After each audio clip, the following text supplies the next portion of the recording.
আমার নাম রাশেদ আকন। আমি নেপালে ঘুরতে আসছিলাম ঢাকা থেকে বাংলাদেশ এয়ারলাইন্সে।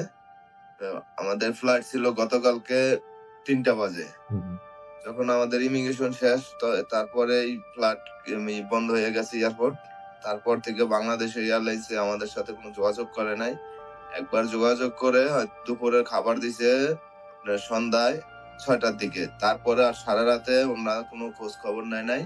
এয়ারপোর্টে অনেক লোকই আমরা ছিলাম বাঙালি, যে যেখানে পারছে আপনার চেয়ারের উপরে বসে ঘুমাইছে, কেউ করছে, অনেক সমস্যার ভিতর ছিল। কোনো খাবার দাবারের কোনো কিছুই সহযোগিতা আমরা পাই নাই। 95 জন কি সবাই কি এখন আপনার হোটেলে কোথায় চলে আসছেন? না, সবাই না, অনেকে 4-5 জন আছে এয়ারপোর্টে। সারা রাত্র সবাই কষ্ট করছে। ওনারা কি ওনাদের কাছে কোনো টাকা নাই, ওনাদের কাছে টাকা নাই, এই কারণে ওনারা এয়ারপোর্টে আছে যে কোনো সহযোগিতা পায় কিনা।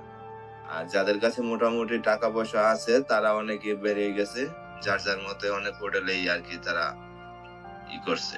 দূতাবাসে আমরা এখান থেকে কল দিছিলাম, ওনারা বলে যে এয়ারপোর্টে আছেন, সেফে আছেন, আপনারা বাইরে না, এয়ারপোর্টে থাকেন।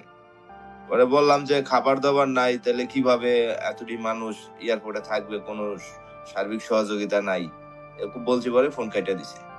দুবাই এয়ারলাইন্সের যে যাত্রীরা ছিল তাদেরকে লাঞ্চ হয়ে দিছে, আমাদের কোনো খোঁজ খবরই নাই বাংলাদেশের এয়ারলাইন্স। বুঝতে পারছেন?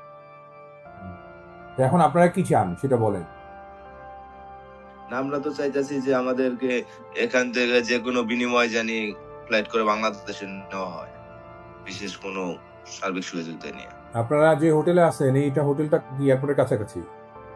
হ্যাঁ, এয়ারপোর্টের কাছাকাছি ব্ল্যাক ডায়মন্ড হোটেল আছে। সাবধানে থাকবেন আপনারা, বাইরে বেরোবেন না এবং বাইরে কোথাও যাবেন না প্লিজ। হ্যাঁ, ওকে, আসসালামু আলাইকুম। কাঠমান্ডু বিমানবন্দরের এইরকমই অবস্থা গতকাল সকাল থেকে। অনেকে এসে অলমোস্ট 12 ঘন্টা অপেক্ষা করেছেন বাইরে, তারপরে ভিতরে ঢুকেও তাদেরকে কারো কারো 24, কারো কারো 36 ঘন্টা অপেক্ষায় কাটছে। খাবার সরবরাহ নেই, সেখানে পানি দেয়া যায়নি। এমনকি এয়ারলাইন্স কোম্পানিগুলো দায়িত্ব নেয়নি যাত্রীদের।